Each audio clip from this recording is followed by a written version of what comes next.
দিল্লিতে প্রধানমন্ত্রী শেখ হাসিনার সাথে ভারতের পররাষ্ট্রমন্ত্রীর সাক্ষাৎ, নানা ইস্যুতে আলোচনা। নরেন্দ্র মোদীর সাথে বৈঠক কাল। বিএনপি একটি ভুয়া দল, তাদের সাথে জনগণ নেই ওবায়দুল কাদেরের মন্তব্য। আওয়ামী লীগের প্রতিষ্ঠা বার্ষিকীতে রাজধানীতে শোভাযাত্রা। ঈদ ভাঙা বাজারে ক্রেতা কম থাকলেও চড়া নিত্যপণ্যের দাম, কাঁচা মরিচের কেজি ৩০০ টাকা।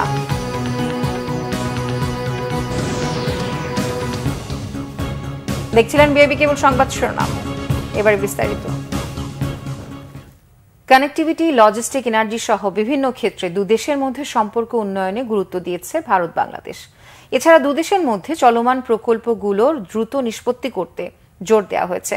শুক্রবার নয়াদিল্লির প্রধানমন্ত্রী শেখ হাসিনার সাথে ভারতের পররাষ্ট্রমন্ত্রী এস জয়শঙ্করের সৌজন্য সাক্ষাতে এসব বিষয়ে আলোচনা হয়। এছাড়া ভারতে ব্যবসায়ীদের বাংলাদেশের অর্থনৈতিক অঞ্চলগুলোতেও বিনিয়োগের আহ্বানও জানিয়েছেন। এর আগে প্রধানমন্ত্রী নরেন্দ্র মোদীর আমন্ত্রণে দুদিনের রাষ্ট্রীয় সফরে নয়াদিল্লি পৌঁছান প্রধানমন্ত্রী শেখ হাসিনা। রিপোর্ট সৈয়দ আব্দুল মুহিতের।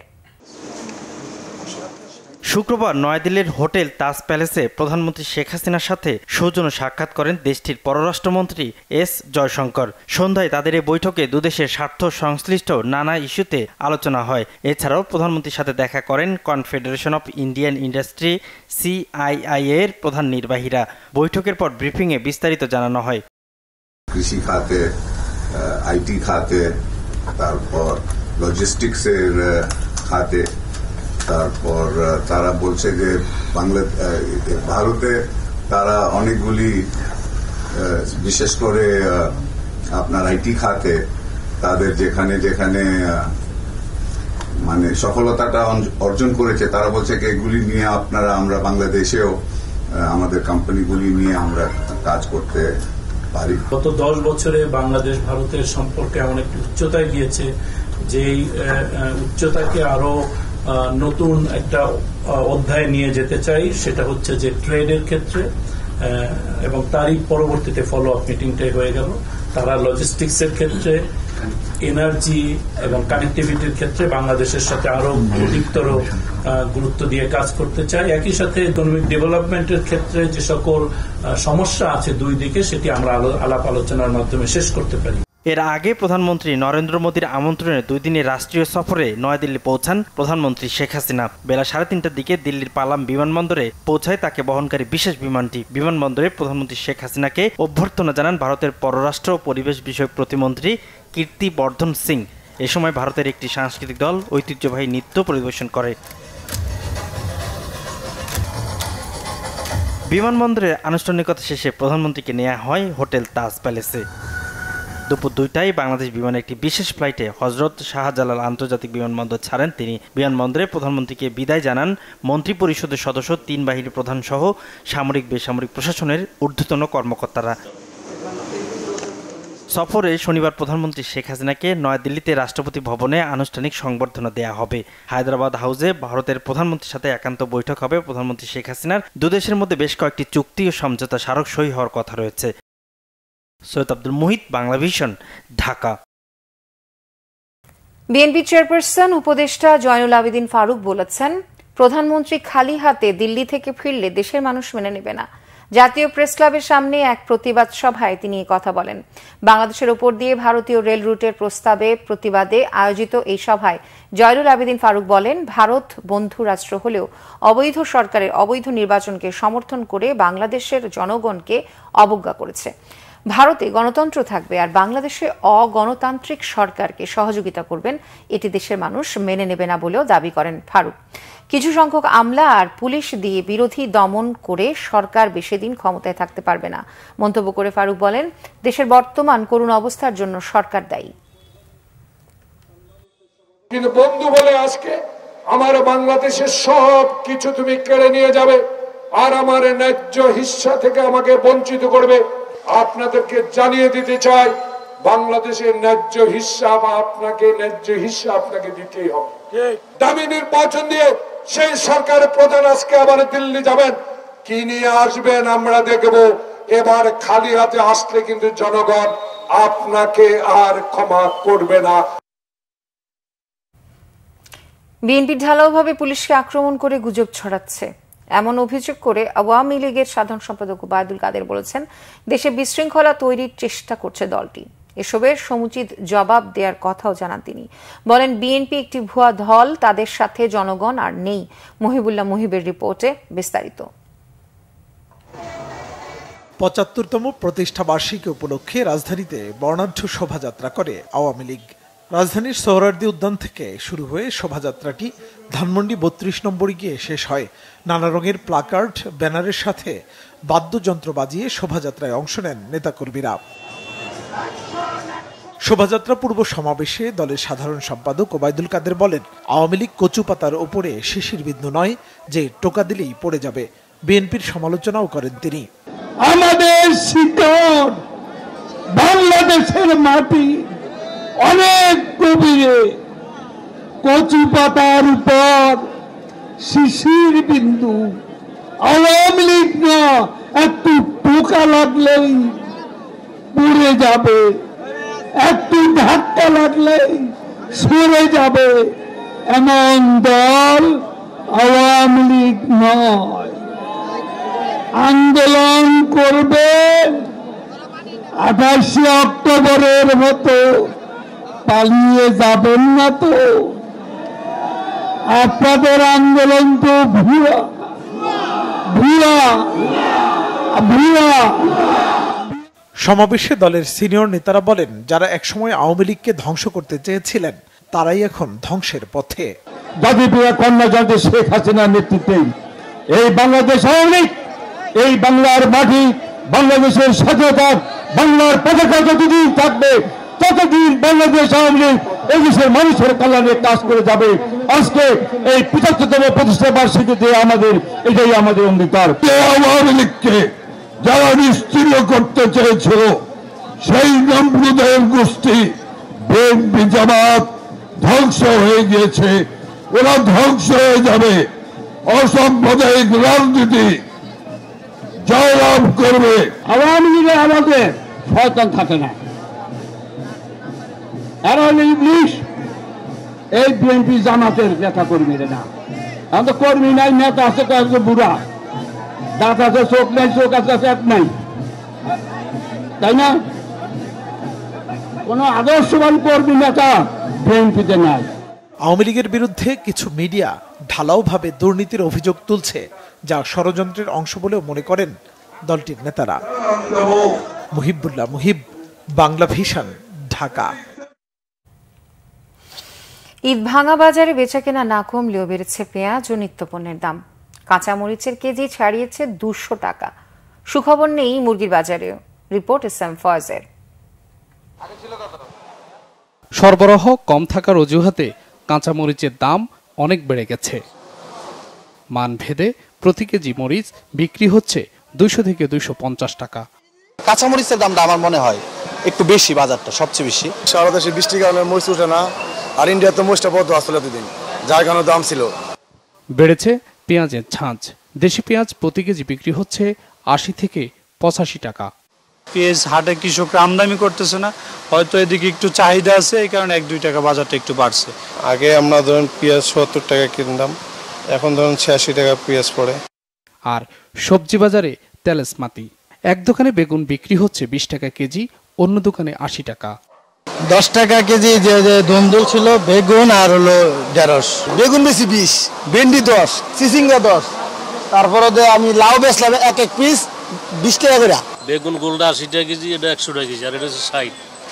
জালি একটা 50-60 টাকা পিস, কাকুল 50-60 টাকা কেজি, চিচিঙ্গা 40-50 টাকা কেজি। প্রতি কেজি ব্রয়লার মুরগি 190 থেকে 180 টাকা, দেশি মুরগি 700 থেকে 730 টাকা। সোনালী মুরগির কেজি বিক্রি হচ্ছে 300 থেকে 320 টাকা। ব্রয়লারটা এই সপ্তাহে বিক্রি হয়েছে আপনার 180-190, গত সপ্তাহে বিক্রি হয়েছে 190-200। অস্বস্তি মাছ বাজারেও। মাগুর মাছ 500 টাকা কেজি, ইলিশ মাছ 1600 টাকা কেজি, শোল মাছ 800। 1 কেজিটা 1600 আর বেচছি 1800, 1600, আর 1 কেজির নিচে যেটা এটা 1300 থেকে 1350।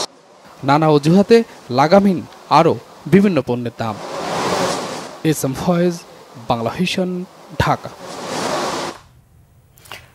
সিলেট ও সুনামগঞ্জের বন্যা পরিস্থিতি কিছুটা উন্নতি হয়েছে, তবে এখনো পানিবন্দী লাখো মানুষ। বিভিন্ন এলাকা থেকে ধীরে নামছে পানি। পরিস্থিতির আরও উন্নতির আভাস দিয়েছে বন্যা পূর্বাভাস ও সতর্কীকরণ কেন্দ্র। সুনামগঞ্জ প্রতিনিধি মাসুম হেলাল ও সিলেট থেকে দীপু সিদ্দিকের পাঠানো তথ্য ছবিতে ডেস্ক রিপোর্ট। বৃষ্টি না থাকায় সুনামগঞ্জে বন্যা পরিস্থিতি কিছুটা উন্নতির দিকে। এখনো তলিয়ে আছে শহর ও গ্রামের নিম্নাঞ্চলের বাড়িঘর ও রাস্তাঘাট। পানিবন্দী প্রায় 8.5 লাখ মানুষ। সব নদ নদীর পানি বিপদসীমার উপরে। শহর থেকে গ্রামে অধিকাংশ মানুষ অনাহারে অর্ধাহারে আছে। সরকারি ত্রাণ পেলে তাদের অনেক সুবিধা হবে। বন্যায় জেলায় 12টি উপজেলার 1306টি গ্রাম প্লাবিত হয়েছে। 694টি আশ্রয় কেন্দ্রে আশ্রয় নিয়েছে 24,000 বন্যার্ত। দুর্গতদের ত্রাণ পৌঁছে দেওয়া হবে বলে জানিয়েছেন জেলা পরিষদের চেয়ারম্যান। জননেত্রী শেখ হাসিনা আমাদেরকে নির্দেশ দিয়েছেন যে একটা মানুষ যেন না খেয়ে না থাকে এবং প্রতিটি মানুষের মুখে যেন আমরা অন্ন তুলে দিতে পারি। সেজন্য আমরা আজকে থেকে এই ত্রাণ কার্যক্রম শুরু হয়েছে এবং প্রতিটি ত্রাণ কেন্দ্রে যে আশ্রয় কেন্দ্রে আমরা সেই ত্রাণ পৌঁছে দিব। এদিকে সিলেটের বন্যা পরিস্থিতিও উন্নতির দিকে। বিভিন্ন উপজেলা ও নগরীর বন্যা কবলিত এলাকা থেকে পানি নামছে। কমেছে সুরমা ও কুশিয়ারার পানি। সিলেট নগরীর কিনব্রিজ এলাকা ঘুরে দেখেছেন পানি সম্পদ প্রতিমন্ত্রী জাহিদ ফারুক। সিলেট সুনামগঞ্জকে বন্যা থেকে রক্ষায় রিজার্ভার করার কথা জানান তিনি। সুরমা কুশিয়ারা নদী আমরা ড্রেজিং করব এবং এটা ছাড়াও সুনামগঞ্জে 20টি নদী আমরা ড্রেজিং করব। এগুলো করলে পরে সার্বিকভাবে বন্যার যে আমাদের উজান থেকে যে বর্ষা মৌসুমে যে পানিটা আসে সেই পানিটা ধারণ ক্ষমতাটা বৃদ্ধি করার জন্য আমি নির্দেশনা দিয়েছি। এদিকে ভারী বর্ষণ ও উজানের পানিতে বেড়েছে গাইবান্ধার সব নদ নদীর পানি। ব্রহ্মপুত্র, ঘাঘট ও করতোয়ার পানি এখনো বিপদসীমার নিচে থাকলেও তিস্তার পানি বিপদসীমার ওপরে। Bangla vision news desk. Sylhet, Mymensingh, রংপুরে আজ এবং আগামীকাল ভারী বৃষ্টিপাতের সম্ভাবনা নেই। আবহাওয়াবিদ মোহাম্মদ বজলুর রশিদ সকালে এক ব্রিফিংয়ে তিনি কথা জানান। তবে এরপর থেকে আবার এই 3টি জেলায় ভারী বৃষ্টির সম্ভাবনা রয়েছে বলে জানান এই আবহাওয়াবিদ। তিনি বলেন 48 ঘন্টা পর সিলেট, ময়মনসিংহ, রংপুরে আবার ভারী বৃষ্টি হলে এতে সিলেটের বন্যা পরিস্থিতি আবার অবনতি ঘটতে পারে। আগামী 48 ঘন্টা পর শুধু বাংলাদেশে নয়, আসাম, ত্রিপুরায়ও ভারী বৃষ্টির সম্ভাবনা রয়েছে। এবছর শুধু বাংলাদেশ নয়, পুরো সাউথ এশিয়ায় জুলাই মাস পর্যন্ত বৃষ্টিপাতের সম্ভাবনা রয়েছে বলে জানান আবহাওয়াবিদ মোহাম্মদ বজলুর রশিদ। আর আমাদের পূর্বাভাস হয়েছে আগামী 24 থেকে 48 ঘন্টা ওইরকম অতি ভারী বর্ষার সম্ভাবনা, বিশেষ করে আপনার সিলেট, ময়মনসিংহ, রংপুর। তবে 24 থেকে 48 ঘন্টা পর যে আবার নতুন করে অতি ভারী বর্ষার সম্ভাবনা রয়েছে, বিশেষ করে আপনার রংপুর, ময়মনসিংহ, সিলেট, শুধু এইসব জায়গায় না, এর আপার ক্যাচমেন্ট যেটা আমরা বলি আসাম, মেঘালয়, ত্রিপুরা, তারপরে আপনার মিজোরাম, সিকিম, এইসব জায়গাও আপনার অতি ভারী বর্ষণের সম্ভাবনা রয়েছে। নতুন করে বৃষ্টি যদি ওইসব এলাকায় অতি ভারী বর্ষণ হয় তবে আবার নতুন করে বন্যার আশঙ্কা দেখা দিবে। ঈদের ছুটি দুদিন আগে শেষ হলেও বাড়তি ছুটি নিয়ে বাড়িতে থেকে যাওয়া অনেকেই রাজধানীতে ফিরছেন আজ। রাজধানীমুখী ট্রেন ও লঞ্চগুলোতে আজ চোখে পড়ার মতো ভিড়। ফিরতি যাত্রা বেশ স্বাচ্ছন্দ্য ছিল বলে যাত্রীরা স্বস্তি প্রকাশ করেন। পরিবহন সংশ্লিষ্টরা বলছেন ফিরে আসা মানুষের এই চাপ কালো থাকবে। এদিকে অনেকেই বাইরে থাকায় এতদিন রাজধানীর রাস্তাঘাট বেশ ফাঁকা ছিল। চিরচেনা রূপে ফিরতে আরও কয়েকদিন সময় লাগবে ঢাকার। শুভ মাহফুজের রিপোর্ট। সাপ্তাহিক ছুটির দিন সামনে রেখে ঈদের টানা ছুটি কাটিয়েছেন অনেকেই। ফুরিয়ে আসে সেই ছুটিও। জীবিকার তাগিদে আবারও ফিরে আসা কর্মক্লান্ত জীবনে। শুক্রবার সকালে কমলাপুর রেল স্টেশনে ভিড় ছিল ফিরে আসা মানুষের। প্রিয়জনদের ছেড়ে আসা কষ্টের হলেও ছুটি শেষে জীবিকার তাগিদে আসতে হচ্ছে সবাইকে। যে ঈদ মোটামুটি আলহামদুলিল্লাহ ভালোই কাটেছি, যদিও একটু বৃষ্টি ছিল আমাদের ওইদিকে, এই জন্য একটু অসুবিধা হয়েছে। তো ওভারঅল মোটামুটি ভালোই। জি আলহামদুলিল্লাহ ভালো ঈদ কাটছে পরিবারের সাথে, অনেক আনন্দ, ভালো লাগছে, খারাপ না। তবে কিছুটা ট্রেনের শিডিউল বিপর্যয় হয়েছে, তবে তুলনামূলকভাবে সেটা অনেকাংশে কম গতবার থেকে। পরিবারকে ছেড়ে আসতে খুব খারাপ লাগতেছে, তবুও কিছু করার থাকে না, যেহেতু আমরা চাকরি করি। কর্মস্থলে ফিরলাম তখন তো মনটা অবশ্যই খারাপ থাকবে। ভোর থেকে সদরঘাটেও ভিড়তে শুরু করে দক্ষিণাঞ্চল থেকে আসা লঞ্চগুলো। বাড়ি যাওয়ার সময় কিছুটা ভোগান্তি থাকলেও ফেরার পথে চাপ না থাকায় স্বস্তি প্রকাশ করেন যাত্রীরা। দীর্ঘ একটা ছুটি কাটালাম, এটার জন্য ভালো লাগতেছে। কালকে রোববার থেকে আবার কর্মজীবনে প্রবেশ করব। এই ভিড়ভাট্টার মধ্যে যাওয়াটা একটু কষ্ট, কিন্তু যেরকম কষ্ট সেরকম আবার দেখা যায় ঈদের পরে ভালো লাগাটা সেরকম কাজ করে। না, আমাদের যেহেতু লঞ্চ যাত্রা আছে অতটা ভোগান্তি হয় না, বেশ ভালোই লাগে আসতে। বুধবার থেকে সরকারি বেসরকারি অফিস খুললেও গেল 2 দিন ফাঁকাই ছিল রাজধানী, এখনো বন্ধ শিক্ষা প্রতিষ্ঠান। রবিবার থেকে ঢাকা আবার ফিরতে শুরু করবে সড়কে। শুভ মাহফুজ, বাংলা ভিশন, ঢাকা। বঙ্গবন্ধুর প্রতিকৃতিতে ফুল দিয়ে শ্রদ্ধা জানিয়েছেন বিদায়ী সেনাপ্রধান জেনারেল এস.এম. শফিউদ্দিন আহমেদ। শুক্রবার দুপুরে ধানমন্ডি 32 নম্বরে বঙ্গবন্ধু স্মৃতি জাদুঘরে জাতির পিতার প্রতিকৃতিতে পুষ্পস্তবক অর্পণ করেন। পরে সেনাবাহিনী প্রধান, জাতির পিতা ও তার পরিবারের সদস্যগণ সহ 15ই আগস্ট শাহাদাত বরণকারী সকলের রুহের মাগফিরাত কামনায় দোয়া করেন। এ সময় সেনা সদরের ঊর্ধ্বতন সামরিক কর্মকর্তাগণ সহ অন্যান্যরা উপস্থিত ছিলেন।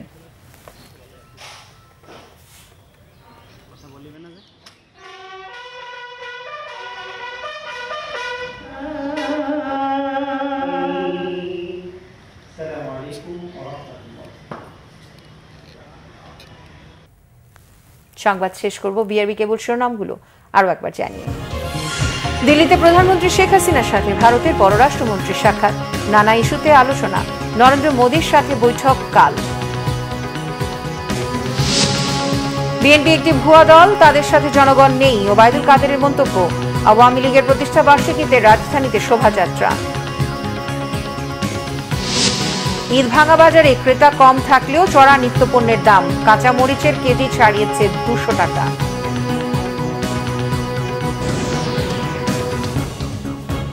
এই ছিল এখনকার মতো।